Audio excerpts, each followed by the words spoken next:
Salut à tous, bienvenue dans votre journal du jeudi 22 janvier. Voici les titres qui seront développés dans cette édition. Le port de Dunkerque payera bien sa taxe foncière à Gravelines.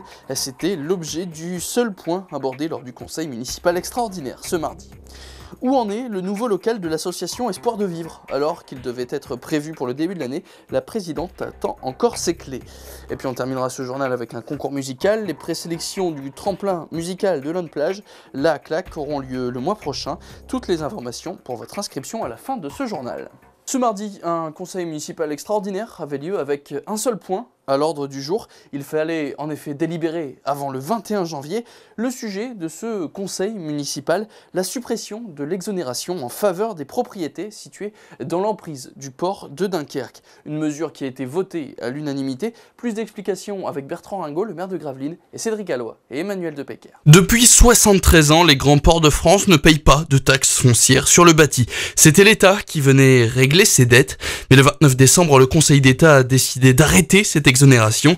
Du coup, le calcul est simple, soit les communes font l'impasse sur cette taxe, soit le port va mettre la main à la poche. Compte tenu de l'importance de cette taxe, à plusieurs centaines de milliers d'euros, j'ai souhaité que le Grand Port Maritime puisse continuer de s'acquitter de cette taxe, en lieu et place de l'État.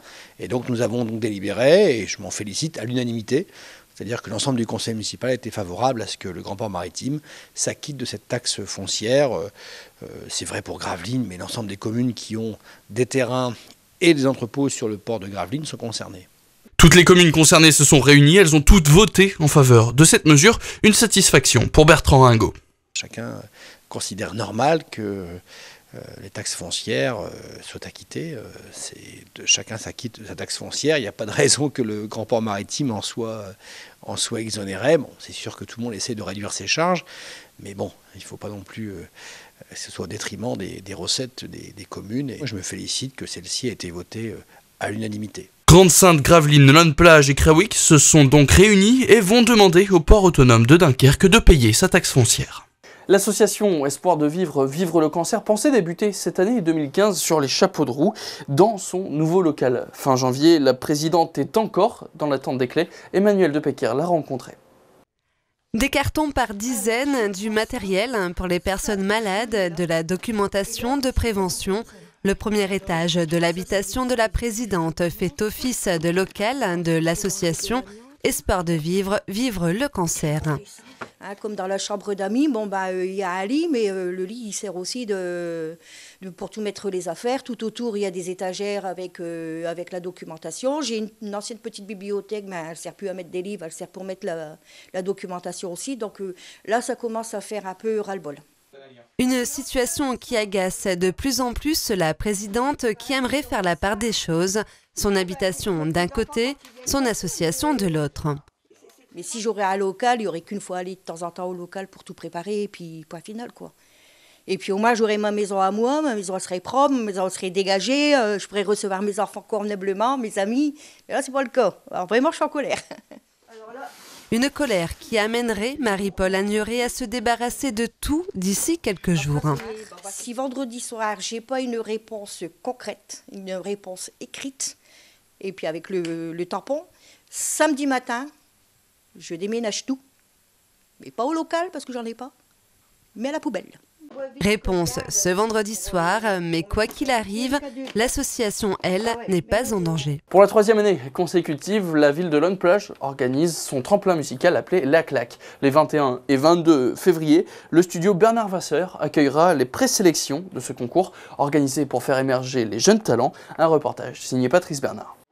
Présenter une création originale devant un jury de professionnels, voilà l'occasion donnée par le tremplin La Claque aux musiciens amateurs, qu'ils soient seuls ou qu'ils forment un groupe. L'objectif de La Claque, c'est de permettre à des jeunes musiciens ou à des jeunes groupes de se faire connaître et de leur donner les armes pour pouvoir se présenter sur des scènes, dans des cafés ou ailleurs pour pouvoir jouer et ainsi de pouvoir enregistrer dans des conditions quasiment professionnelles. Le tremplin prend cette année une nouvelle formule. Auparavant, tout se passait dans le studio d'enregistrement. Dorénavant, ce tremplin se déroule en 2 temps. Des présélections en février et une finale en juin. Lors des présélections, chaque groupe ou artiste seul disposera de 30 minutes pour convaincre le jury. Ces 30 minutes seront découpées en 4 parties: installation, présentation, prestations et des installations. Le jury est composé de professionnels qui viennent soit du Chanel de Calais, soit des Quatre Écluses. On a également des musiciens qui, par exemple, jouent avec les proutes. On a également des professeurs de l'école de musique de Lonne-Plage. On a également des techniciens son qui viennent pour participer à ce jury. Donc le jury apprécie le jeu sur scène, la présence, la qualité de la création, le dynamisme du groupe et le professionnalisme en fait de ces groupes amateurs ou de ces chanteurs amateurs. À l'issue des présélections, 3 groupes participeront à la finale publique qui se déroulera à la veille de la fête de la musique. Lors de cette finale, c'est le public qui choisira le lauréat qui remportera un enregistrement de 5 jours au studio d'enregistrement Bernard Vasseur de Lonne-Plage. Les 2 autres groupes remporteront chacun 2 jours d'enregistrement.